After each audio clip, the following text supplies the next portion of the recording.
हम देख रहे हैं बहुत इम्पोर्टेंट आपके एग्ज़ाम को लेकर। आपको पता होगा सबसे पहले JNVU का जो एग्ज़ाम स्टार्ट होने वाला है, इसमें BA फर्स्ट ईयर का भी सबसे पहला पॉलिटिकल का पेपर है। 19 मई को पॉलिटिकल का पेपर है। पेपर फर्स्ट और सेकंड दोनों एक ही दिन होंगे। 3 घंटे के अंदर 2 पेपर होंगे। आपको पता है, ऑलरेडी आपको ये पता होगा 3 घंटे के अंदर दोनों पेपर होंगे और उसके अंतर्गत 1.5 घंटे का होगा, ये आपको पता है। अब ये भी पता होगा कि आपको अखंड में जो पहला खंड है उसमें 10 में से 5 करने हैं और खंड ब में 5 में से 3 करने हैं। सखंड तो करना नहीं है। यानी अति लघुरात्मक और लघुरात्मक टाइप में प्रश्न आएंगे, निम्नात्मक तो आएंगे लेकिन वो करने नहीं आपको, तो ये बहुत ईजी है। बाकी आप देख सकते हैं आगे जो वीडियो बने हैं उसमें आपको और आपके जो कन्फ्यूजन है उसके समाधान मिल जाएंगे। कुछ पुराने पेपर वगैरह बाकी चीज़ बहुत सारी मिल जाएगी। लेकिन हम इस वीडियो में यहाँ पे पढ़ रहे वो क्या खास है, वो खास है आपका BA फर्स्ट ईयर का जो पैटर्न है, यानी जो सिलेबस है पूरा BA फर्स्ट ईयर का, पेपर 2 का हो या पेपर फर्स्ट का, उसको राउंड अप में क्रैश कोर्स कर रहे हैं। क्रैश यानी पूरे कोर्स को क्रैश करते हुए वो संभावित प्रश्न यहाँ पे हम लेके आए हैं आपके लिए जो एग्ज़ाम में आने वाले हैं। यानी यहाँ पे मैं आपको जो पढ़ा रहा हूँ वो प्रश्न बहुत इंपॉर्टेंट है और उसमें से आपके छोटे बड़े सभी तरह के प्रश्न आपको मिल जाएंगे। तो बिल्कुल भी इसी में मिस मत कीजिएगा। अगर आपको कोई डाउट मतलब चीज़ समझ में नहीं आ रही है तो ये अभी लास्ट टाइम है आपको और उस टॉपिक को बढ़िया बनाने का। तो इसमें हम वही प्रश्न को यहाँ पे आपके सामने लाएंगे जो जरूरी है। ज़्यादा टाइम वेस्ट नहीं करते हैं। सबसे पहले आते हैं BA फर्स्ट ईयर पेपर 2 के अंतर्गत है भारतीय संविधान। तो भारतीय संविधान सभा गठन और निर्माण को लेकर इससे संबंधित प्रश्न आएंगे, ठीक है ना। तो हम बारी बारी से पढ़ेंगे, इसमें एक साथ ये जो पढ़ेंगे ना एक स्टोरी की तरह, तो सब चीज़ें क्लियर हो जाएगी। और फिर नेक्स्ट प्रश्न, तो इस वीडियो के अंतर्गत 3 बहुत ही इम्पोर्टेंट कहते हैं ना संभावित बहुत ही इंपॉर्टेंट प्रश्नों को मैं आपके सामने रूबहू या कहते हैं ना कि बिल्कुल अच्छे से समझाऊंगा, तो वो आप ध्यान देना है। तो वैसे आपको पता होगा भारत के लिए संविधान बनाना ज़रूरी था, क्योंकि भारत एक आज़ादी की ओर बढ़ रहा था, तो भारत को एक संविधान की ज़रूरत थी। तो इसके लिए हमारे अगर बात करें तो 9 दिसंबर 1946 को भारत की संविधान सभा निर्माण के लिए गठन हुआ था। तो अब इससे पहले आपको ये चीज़ें बता देते हैं कि प्रश्न एग्जाम में आ सकता है, ठीक है ना। तो 1946 कैबिनेट मिशन भारत आया था और इसी की बदौलत क्या हुआ, भारत के संविधान निर्माण के लिए संविधान सभा का चुनाव हुआ था। क्या हुआ था? चुनाव हुआ था। तो इसके अंतर्गत आपको बता दें कि संविधान सभा के लिए कितने सदस्य होंगे, इसका कैलकुलेशन किया गया और फिर पता लगा है कि टोटल भारतीय संविधान बनाने के लिए जो उनसे निर्वाचित प्रतिनिधि है वो 389 होंगे। कितने होंगे? 389। अब ये 389 कैसे हैं, तो वही मैं आपको यहाँ पे बता रहा हूँ, क्योंकि ये चीज़ आपको यहाँ पे ध्यान रखनी है। तो देखिए 292 ब्रिटिश प्रांत से होंगे, ठीक है। 96 जो है वो है देशी रियासतों से, ये ध्यान रखना है। और 4 हैं वो केंद्र शासित यानी ठिकाने, ठीक है ना। उस समय के जो कमिश्नरेट जो क्षेत्र हम कहें वो उस समय के कहलाते थे। तो इस तरह से यहाँ पे ये थोड़ा मिस हो रहा है, आपको ध्यान रखना। ये 93 है, ठीक है ना, कन्फ्यूज नहीं होना है। 93। तो इस अकॉर्डिंग अगर हम देखें तो 389 सदस्यों का भारतीय संविधान सभा में संविधान बनाने के लिए चुनाव होना तय हुआ, ठीक है। अब बात करते हैं कि ये जो क्राइटेरिया वो कैसे रखा गया है, कैसे सदस्यों का चयन किया जाना है। तो एक चीज़ ध्यान रखना, 10 लाख जनसंख्या पर एक प्रतिनिधि, 10 लाख जनसंख्या पर एक प्रतिनिधि का निर्वाचन किया जाएगा, ये उचित हो गया, ठीक है। तो जब जुलाई में चुनाव होने शुरू हुए 1946 की बात करें तो मतलब जो इसके जो चुनाव होते हैं, ठीक है ना, वो जुलाई में हुए थे, क्योंकि ये तो संविधान सभा बन गई, लेकिन इसके जुलाई में चुनाव हुए थे, ठीक है, संविधान सभा के लिए, संविधान बनाने के लिए। तो उसके अंतर्गत देशी रियासतों ने भाग नहीं लिया, ठीक है, और कुछ भी ब्रिटिश रियासत से भी पीछे रह गई थी। तो अगर आप से देखें, जो संविधान सभा के लिए जो चुनाव हुआ उसमें रिजल्ट क्या रहा, यानी परिणाम में ध्यान रखना, सबसे ज़्यादा सीटें कांग्रेस को मिली। सबसे ज़्यादा सीटें किसको मिली? कांग्रेस को मिली, ये आप ध्यान रखना, ठीक है। कांग्रेस को 208 सीटें मिली जिसमें विजय हुआ। बाकी जैसे मुस्लिम लीग वगैरह बात करें तो वो एक पर ही था। और इस तरह से जो चुनाव हुआ उसमें कितने सदस्यों ने भाग लिया टोटल, मैंने सबका आंकड़ा नहीं बता रहा हूँ, जो हाईएस्ट है वही बता रहा हूँ। मुस्लिम लीग को 1 मिली थी, ठीक है ना। इस तरह से हम यहाँ पे बात करें, मुस्लिम लीग को यहाँ पे 73 मिली थी, ठीक है ना। तो बाकी और भी थे जिनको मैंने यहाँ पे लिखा नहीं है। और इस तरह से 296 सदस्यों के लिए निर्वाचन हुआ, ठीक है, तय गई थी इतनी। अब ये इस तरह से जब मुस्लिम लीग को पता लगा कि हमें बराबर नहीं मिला, या हमें मुस्लिम लीग को लगा कि हमारा इसमें इतना वजूद नहीं रहेगा, तो उन्होंने क्या कर दिया, इसका बहिष्कार कर दिया और एक अलग संविधान निर्माण की बात पे अड़ गए। उन्होंने कहा कि हमें एक अलग संविधान चाहिए, ठीक है। तो इसलिए आपको ध्यान रखना है, ये बहुत ज़रूरी है। तो फिर क्या हुआ कि लास्ट में फाइनलाइज दोबारा जब हुआ, जैसे ये कैंसिल हो, जब ये इतने रखे गए, जब मुस्लिम लीग बाहर निकल गई, उसके बाद ये जो सदस्य थे वो रह गए 299। मुस्लिम लीग भारतीय संविधान सभा के निर्माण से बहिष्कार हो गई।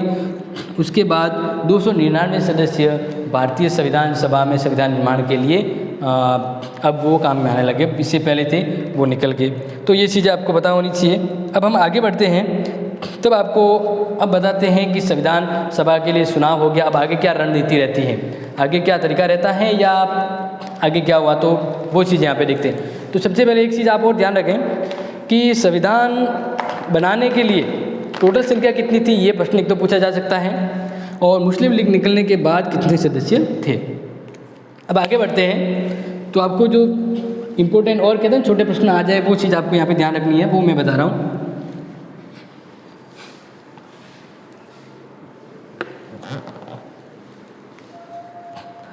तो 9 दिसंबर 1946 को पहली बैठक हुई संविधान की, संविधान निर्माण के लिए संविधान सभा की, और इस दिन संविधान की कार्य संचालित करने के लिए अस्थायी अध्यक्ष का चुनाव हुआ था, ठीक है ना। तो उसके अध्यक्ष थे सच्चिदानंद सिन्हा, ठीक है। फिर 11 दिसंबर 1946 को वापस बैठक हुई, आप ध्यान रखना है। तो उस दौरान ये अस्थायी अध्यक्ष थे। फिर परमानेंट अध्यक्ष संविधान निर्माण के लिए, संविधान सभा के लिए परमानेंट अध्यक्ष का निर्माण बनाया गया। और परमानेंट भारतीय संविधान सभा के निर्माण के दौरान संविधान सभा के जो अध्यक्ष थे वो डॉक्टर राजेंद्र प्रसाद, ठीक है। फिर याद रखना 13 दिसंबर को क्या इंपॉर्टेंट हुआ, 13 दिसंबर 1946 को नेहरू जी के द्वारा उद्देश्य प्रस्ताव रखा गया। क्या रखा गया? उद्देश्य प्रस्ताव, जिसको वर्तमान में हम उद्देशिका या प्रस्तावना कहते हैं। तो वो उसका जो प्रारंभिक चरण था यही। तो इसको 22 जनवरी 1947 को पास कर दिया गया। किसको? प्रस्तावना को पास कर दिया गया। यहाँ तक ये बहुत इंपॉर्टेंट घटना थी जो आपको ध्यान रखनी है। अब हम बात करते हैं जो सबसे ज़रूरी है वो चीज़।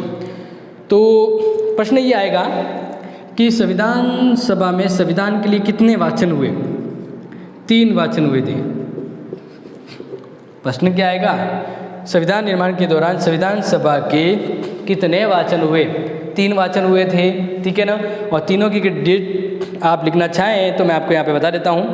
15 नवंबर 1948 से लेकर, हम लिख ही देते हैं, 15 नवंबर से 17 नवंबर 1948 तक पहला वाचन भारतीय संविधान का पहला वाचन हुआ। दूसरा वाचन आप ध्यान रखेंगे 15 नवंबर से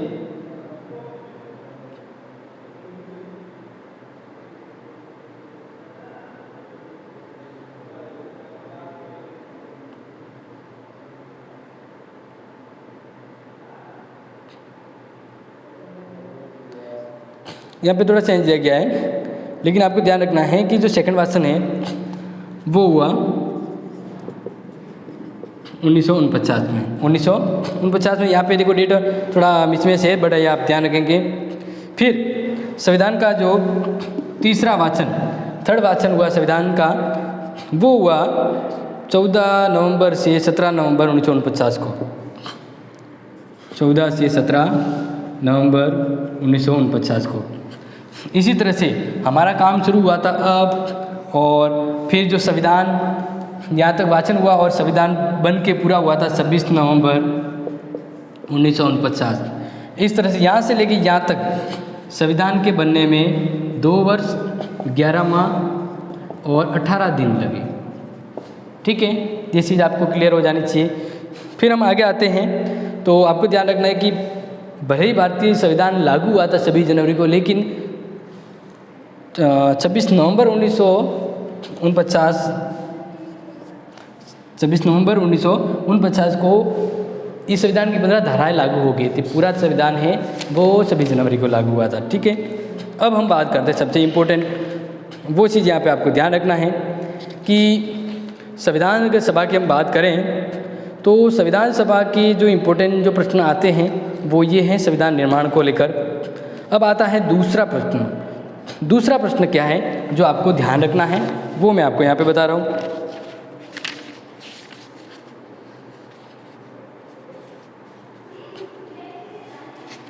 प्रश्न ये आएगा, ये आप ध्यान हो गया। नेक्स्ट जो इम्पोर्टेंट प्रश्न है उस पर हम गौर करते हैं। तो उसके लिए आप ध्यान रखेंगे जो भारत का जो संविधान है वो अद्वितीय संविधान है और इस संविधान की बहुत अच्छी विशेषता है। तो अब आपको क्या करना है, आपके सामने प्रश्न आएगा कि भारत के संविधान की विशेषताओं का आलोचनात्मक परीक्षण कीजिए। यानी विशेषता या तो ये आ सकता है कि भारतीय संविधान की विशेषताओं को समझाइए, या फिर भारतीय संविधान की विशेषताओं का आलोचनात्मक परीक्षण कीजिए। ठीक है, तो ये चीज़ आपके सामने आएगी, तो अब ध्यान रखना है। हम शुरू करते हैं, तो अब आपको ये चीज़ें क्लियर हो जानी चाहिए। यहाँ पे प्रश्न आपके सामने मेंशन कर लेते हैं ताकि ईजी रहेगा कि हम कौन से प्रश्न को सॉल्व आउट करना चाहते हैं।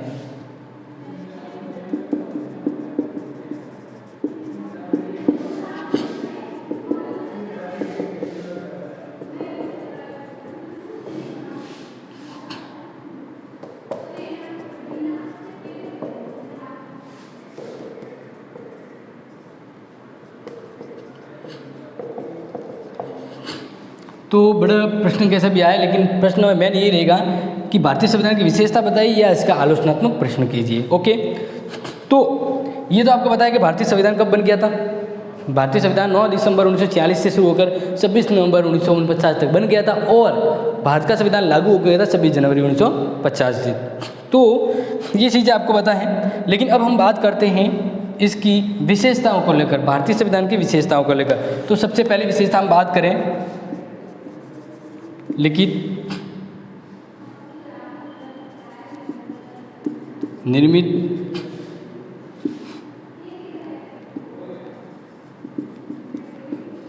विस्तृत संविधान। भारतीय संविधान की विशेषताओं को हम देख रहे हैं। ठीक है, और ये प्रश्न इंपॉर्टेंट है, ये प्रश्न आ जाए तो आप कैसे करेंगे वही मैं आपको यहाँ पे बता रहा हूँ। और एक चीज़ ध्यान रखिए, पॉलिटिकल का अगर एग्ज़ाम है तो बिना पॉइंट मतलब बिना बिंदु के आपको अच्छे नंबर नहीं मिलेंगे। आपको जो भी प्रश्न करें उनके पॉइंट जरूर लिखें। जो बड़ा अगर प्रश्न आता है तो उनके पॉइंट आप जरूर लिखेंगे, ये मैं आपसे अपेक्षा करता हूँ या आपसे आशा करता हूँ कि आप ऐसा ज़रूर करेंगे। ठीक है, तो भारत का संविधान है, उसकी पहली विशेषता क्या, लिखित है, क्योंकि इसको संविधान सभा के द्वारा एक निश्चित समय के अंतर्गत लिखा गया है। और लिखने का समय मैंने जस्ट आपको बताया है कि 9 दिसंबर 1946 से लेकर भारतीय संविधान जो बनने का जो निर्माण काल था वो ये था, ठीक है। लिखित और निर्मित का मतलब ये होता है कि इस संविधान को बनाने के लिए विशेषज्ञ शामिल थे और इस संविधान में बहुत सी ऐसी बातें हैं जो दूसरे देशों के संविधान से ली गई हैं, यानी उसमें इसका संविधान का निर्माण किया है। तो संविधान का जो निर्माण किया है उसमें देशी स्रोत और विदेशी स्रोत को मिलाते हुए इसका निर्माण किया है, तो ये निर्मित है। फिर बात करें विस्तृत, तो भारतीय संविधान विश्व का सबसे विस्तृत या कि सबसे बड़ा संविधान है। ये तो आपको पता होगा, क्योंकि जब भारतीय संविधान बना था तो 395 तक क्या थे आपको पता होगा, अनुच्छेद, तो और 8 अनुसूचियाँ थी। कितनी थी? 8 अनुसूची और 18 भाग थे, जो अब ये हो गए हैं 12 अनुसूची हो गई है और 22 भाग हो गए। तो ये चीज़ आपको पता होनी चाहिए, ठीक है ना। और ये प्रश्न एग्जाम में आ चुका है।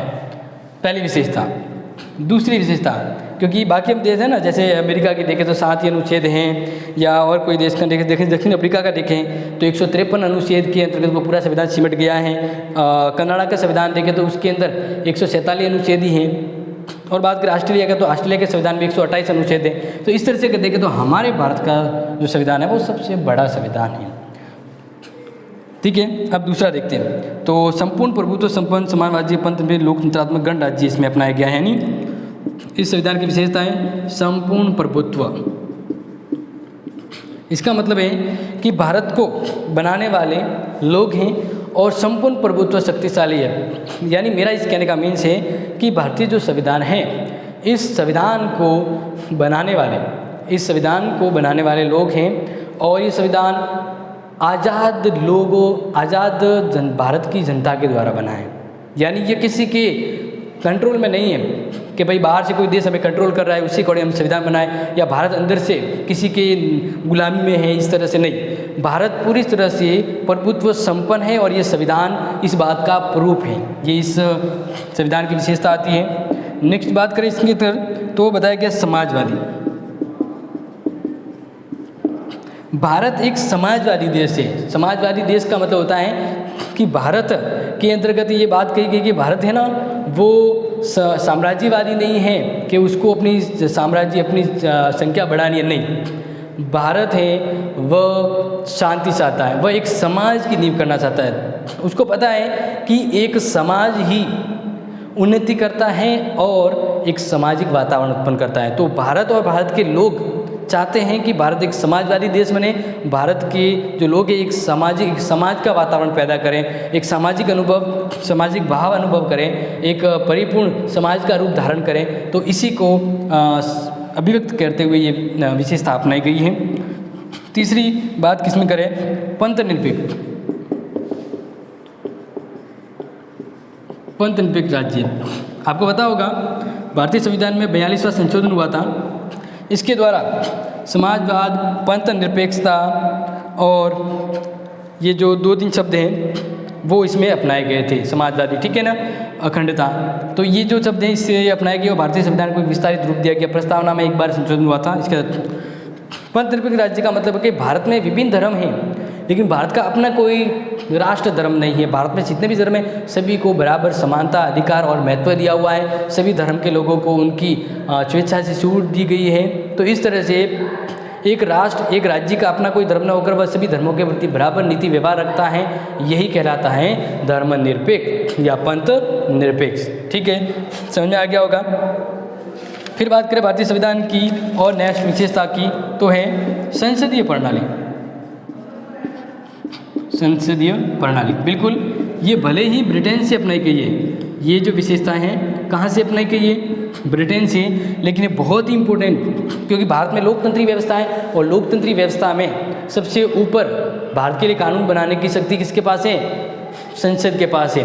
क्योंकि संसद के अंतर्गत पीएम और मंत्रिपरिषद और दो कह सकते हैं कि संसदीय व्यवस्था का मतलब ये होता है कि राष्ट्र का जो प्रमुख नागरिक राष्ट्रपति हो, लेकिन उसकी वास्तविक शक्ति है वह प्रधानमंत्री और मंत्रिपरिषद के पास होती है। उनका चुनाव, उनका भी निर्वाचन होता है और वह जो कार्यपालिका है वह कार्यपालिका किसके नियंत्रण में रहती है? संसद के नियंत्रण में रहती है। इस तरह का ये जो सिस्टम है वो कहलाता है संसदीय व्यवस्था। ठीक है, नेक्स्ट हम बात करें तो भारतीय संविधान के अंतर्गत जो और दूसरी विशेषता है कि जो संसद है, संसदीय प्रणाली है, ठीक है ना, वह द्विसदनीय है।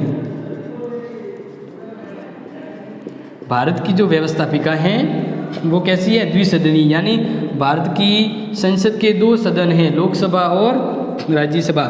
जैसे बात करें चीन, तो चीन में एक सदनीय व्यवस्था ही है, लेकिन भारत में द्विसदनीय व्यवस्थापिका है। लोकसभा लोकप्रिय सदन जो डायरेक्ट जनता के द्वारा निर्वाचित होता है, राज्यसभा राज्यों का प्रतिनिधित्व करता है, और ये राज्यों की विधानसभा विधानमंडल से निर्वाचित सदस्य यहाँ पे आते हैं। इस तरह से बराबर महत्व दिया गया है। नेक्स्ट बात करें तो बहुत ही इम्पोर्टेंट विशेषता आती है एकात्मक एवं संघात्मक तत्वों का मिश्रण। ओके, तो ये चीज़ आपको ध्यान रखनी चाहिए। भारत का जो संविधान है वह एकात्मक भी है। एकात्मक का मतलब होता है कि उसमें एक ही प्रभुत्व शक्तिशाली या एक ही और इशारा किया जाता है। ठीक है, इसका मतलब ये होता है कि एकात्मक का मतलब भारत के लिए एक संविधान है और भारत में केंद्रीय शासन व्यवस्था है। भारत में क्या है? केंद्रीय शासन व्यवस्था है। ये चीज़ आपको पता होनी चाहिए। भारत की जो कार्यपालिका है, ठीक है ना, उसकी अंतर्गत ये व्यवस्था की, और ये चीज़ आप ध्यान रखेंगे। जैसे एकल नागरिकता हुई, एक संविधान हुआ, केंद्र शक्तिशाली हुआ, स्वतंत्र न्यायपालिका है। संघात्मक व्यवस्था में ये कहा कि संघात्मक व्यवस्था में ये है कि जिस देश में एक ही संविधान सर्वोच्च हो, ठीक है, और उसमें जो संघात्मक व्यवस्था है उसके अंतर्गत केंद्र है, उसमें भी उसके पास भी शक्तियाँ होती है और राज्यों के पास भी होती है, यानी केंद्र और राज्य 2 अलग अलग सरकारें होती हैं। इस तरह से व्यवस्था की जाती है, यानी काफ़ी बड़ा है जब इसको समझाना जाए। लेकिन ये ध्यान रखना कि भारत एकात्मक लक्षण भी प्रकट करता है और संघात्मक लक्षण भी प्रकट करता है। ये भारतीय संविधान के अंतर्गत ये व्यवस्था रखी गई है। फिर बात करें नेक्स्ट महत्वपूर्ण विशेषता की, तो वो आप मिस न करें क्योंकि बहुत ही इंपॉर्टेंट है और एक ही प्रश्न इतना बड़ा होता जा रहा है, तो ये भले ही बड़ा हो जाए लेकिन आप इसको मिस मत करना। ठीक है, नेक्स्ट बात करें भारतीय संविधान की विशेषता की, तो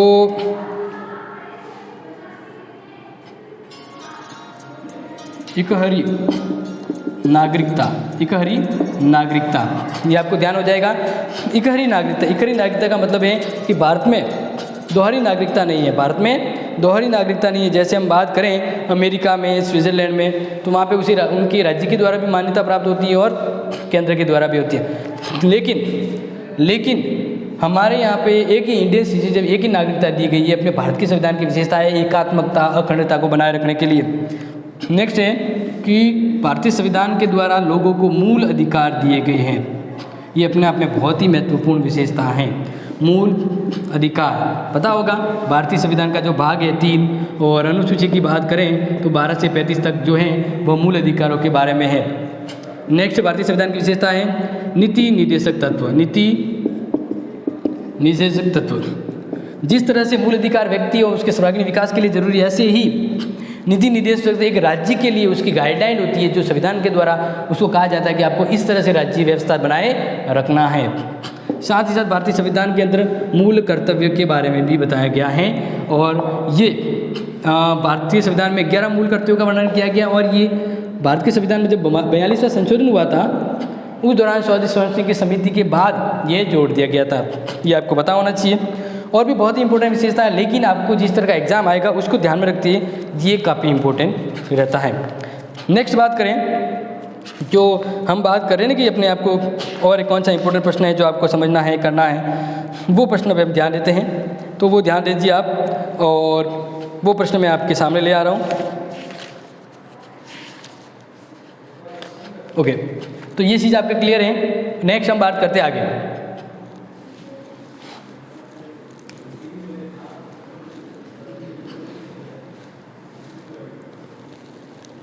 और ये प्रश्न जो आपको दे रहा हूँ ये प्रश्न संभावित है कि आपके एग्ज़ाम को ध्यान में रखते हुए काफ़ी इंपॉर्टेंट आ भी सकता है।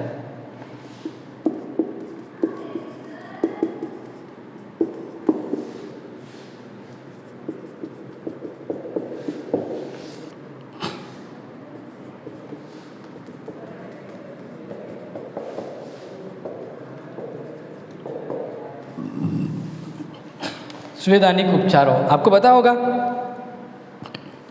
कि भारतीय संविधान में किस अनुच्छेद को अम्बेडकर जी ने भारतीय संविधान का हृदय और आत्मा कहा? हाँ बिल्कुल, अनुच्छेद 32 को अम्बेडकर ने भारतीय संविधान का हृदय और आत्मा कहा है, क्योंकि ये संविधान का अनुच्छेद काफ़ी इम्पोर्टेंट है, यानी अनुच्छेद 32।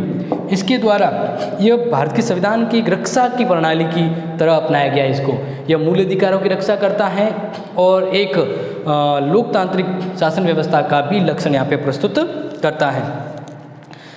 तो हम बात करें तो मौलिक अधिकारों की रक्षा के लिए और उसकी पैरवी, उसका संरक्षण करने के लिए ये तत्व जोड़ा गया है। और आपको पता होगा अनुच्छेद 32 संवैधानिक उपचारों का अधिकार, यानी जब आपके अधिकारों का हनन उल्लंघन हो रहा है तो आप आर्टिकल 32 के तहत सर्वोच्च न्यायालय में जा सकते हैं और 226 के तहत आप राज्यों के अंतर्गत अपने हक की बात कर सकते हैं। तो अब इसके तहत अनुच्छेद 32 के तहत सर्वोच्च न्यायालय है 5 अभिलेख जारी करता है।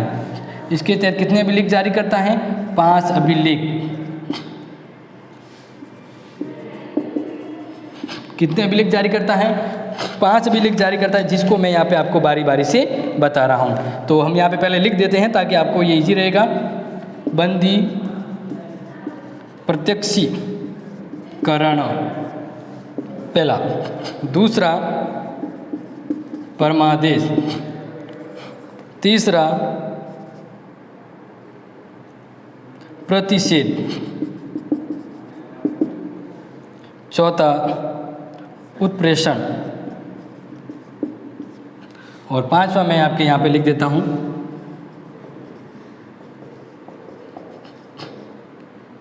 अधिकार प्रचार। ओके, तो अब यहाँ पे ध्यान दीजिए, बंदी प्रत्यक्षीकरण के बारे में आपको ध्यान देना है कि यह व्यक्ति की व्यक्तिगत स्वतंत्रता को महत्व देते हुए, यानी मान लीजिए एक व्यक्ति को बंदी बना दिया या एक व्यक्ति को बंदी बनाया जा रहा है, तो बंदी बनाए जाने के दौरान एक व्यक्ति को मान लीजिए बंदी बना दिया गया, ठीक है ना, तो उसे क्या अधिकार मिलेगा या इसको कैसे वो बंदी बना लेगा? तो ध्यान रखना है, बंदी प्रत्यक्षीकरण का मतलब है कि अगर व्यक्ति को अवैध बंदी तो नहीं बनाया गया है, इसको लेकर है।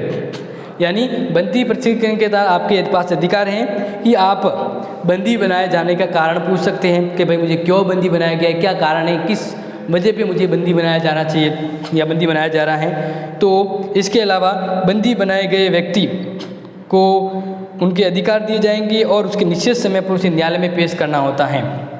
जैसे मान लीजिए व्यक्ति को कारण बता दी तो इस कारण अपनी गलती के वजह से बंदी बनाया जा रहा है, तो इसके अलावा उसे वकील दिए जाने का अधिकार भी है, उसे निश्चित समय के अंतर्गत न्यायालय में पेश करने की व्यवस्था भी की गई। यानी एक बंदी बनाए व्यक्ति के भी क्या अधिकार, क्या स्वतंत्रता होती है, उसका वर्णन यहाँ पे किया गया है। परमादेश यानी हम कहते हैं ऑर्डर, आदेश, तो ये न्यायालय के द्वारा एक उस व्यक्ति के लिए जारी किए जाते हैं या उस व्यक्ति को आदेश दिया जाता है कि भाई फलाना राम आपका ये काम है और आप ये कर नहीं रहे हैं या आप इस काम को करिए। परमादेश एक ऑर्डर, जैसे हम बात करें यहाँ पे, तो परमादेश लेख उस समय जारी किया जाता है जब कोई पदाधिकारी अपने सार्वजनिक कर्तव्य का निर्वाह नहीं कर रहा होता है। कोई अधिकारी है, तहसीलदार वगैरह हैं, अपने काम का निर्वाह नहीं कर रहा है, तो इसके तहत उसे आदेश दिया जाता है कि आप अपने कर्तव्यों को पूर्ण करें। फिर है प्रतिषेध यानी रोकना। प्रतिषेध मतलब रोकना सुप्रीम कोर्ट द्वारा हाई कोर्ट या एडिशनल कोर्ट, सुप्रीम कोर्ट के द्वारा हाई कोर्ट या एडिशनल कोर्ट को यह आदेश जारी किया जाता है कि आपके पास जो फलाना काम हो रहा है उस काम को रोक दीजिए या स्थगित कर दीजिए। क्या कर दीजिए? स्थगित। मान लीजिए कि कोई ऐसा मसला है, ऐसा मैटर है जो हाई कोर्ट में चल रहा है, लेकिन वह गलत है क्योंकि वह जो है उनके पास मैटर जो है वो हो सकता है संविधान में कोई बड़ा प्रश्न विवाद खड़ा न कर ले, तो जो सर्वोच्च न्यायालय है वो अपने अधीन न्यायालय को इस तरह के फैसले पर कार्रवाई करने से रोक सकता है, यानी रोकना, प्रतिषेध, कि आप फलाने विवाद पर कोई भी विचार विमर्श टिप्पणी न करें। ठीक है। पर फिर है उत्प्रेषण। उत्प्रेषण का मतलब होता है कि हाई कोर्ट, सुप्रीम कोर्ट के द्वारा हाई कोर्ट और डिस्ट्रिक्ट कोर्ट या फिर जो एडिशनल कोर्ट है उनके पास से कोई ऐसा विवाद जो उसके अधिकार के अंतर्गत नहीं आ रहा, फिर भी वो उस पर कार्रवाई करना चाह रहे हैं, तो सुप्रीम कोर्ट ऐसे मामले को अपने पास मंगवा सकता है। समझ में आ रहा है? उत्प्रेषण का मतलब हो गया कि हाई कोर्ट या अधीनस्थ न्यायालयों के पास वो मैटर या मसला आ गया या भारतीय संविधान से जुड़ा हुआ कोई विवाद आ गया, तो ऐसे विवादों को जो उनके अधिकार क्षेत्र में नहीं आते हैं, तो ऐसे मामलों को सर्वोच्च न्यायालय अपने पास मंगवाता है। ये कहते हैं अधिकार प्रसार। ठीक है, मतलब उत्प्रेषण, अधिकार प्रसार, क्वाटो वारंटो भी कहते हैं। इसके द्वारा कोई होता है ना फर्जी IPS अधिकारी बनके घूमता है और लोगों को ठगता है, तो ये वही है जो हमारी रक्षा करता, सेफ्टी करता है। इसके तहत सर्वोच्च न्यायालय है या हाई कोर्ट के द्वारा ये जब लेख जारी किया जाता है, ये जिस व्यक्ति के लिए जारी किया जाता है उससे पूछा जाता है कि फलाना व्यक्ति आप किस हक से इस पद पे काम कर रहे हो। तो अगर कोई गवर्नमेंट व्यक्ति है तो उसका एनरोलमेंट नंबर वगैरह या उसकी सिविल जो भी होती है रिकॉर्ड वो होता है, तो जब वो उसकी पुख्ता जानकारी सुप्रीम कोर्ट को देगा तभी वह अपने काम को जारी रख सकता है, अन्यथा वो काम को नहीं कर सकता। तो यहाँ पे धांधली या फर्जीवाड़े को रोकने के लिए प्रयास किया गया। तो इस तरह से ये न्यायालय के द्वारा जारी किए गए अभिलेख जो एक सुरक्षा और मजबूत दृष्टिकोण को पेश करते हैं और अधिकारों की रक्षा करते हैं। तो आई होप आपको ये चीज़ें समझ में आ गई होगी, क्योंकि एग्जाम में आने वाले संभावित टॉप मोस्ट का यहाँ पे विश्लेषण हो रहा है। तो ये हमने यहाँ पे महत्वपूर्ण प्रश्नों को यहाँ पे देखा है। नेक्स्ट पार्ट में हम इसके आगे देखेंगे। तो तब तक के लिए अगर आपको कोई कन्फ्यूजन है अपने एग्ज़ाम को लेकर किसी भी तरह का, तो आप ज़रूर कमेंट कीजिए। मिलेंगे नेक्स्ट वीडियो में, तब तक के लिए thank you, have a nice